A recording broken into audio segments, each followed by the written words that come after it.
Hello साथीहरू, हामी चाहिँ आज डाँडाको फेदमा घुम्न जाँदैछु। र मोटो दाइ, मोटो दाइ के हो? हेलो।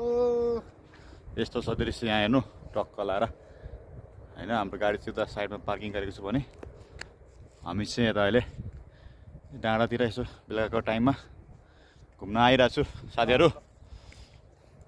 हेलो हेलो हेलो, के छ? ठिक छ होइन? भिडियो आइरहेको छ राम्रो होइन? ल ठिक छ। ल यस्तो छ दृश्य यहाँको, छुट्टै आनन्दको छ नि त होइन? डाँडामा यतापट्टि साइडमा पुरै डाँडा छौँ। हामी चाहिँ अहिले डाँडाको फेदतिर घुम्न जाँदैछौँ शीतल शीतल टाइममा। साथीहरू यस्तो छ साथीहरू, हेर्नु होला टक्क लाएर हाम्रो गाडी चाहिँ उता छ लास्टमा। हामी चाहिँ अहिले घुम्न हिँडिरहेको छौँ। यस्तो छ स्थिति अहिलेको साथीहरू।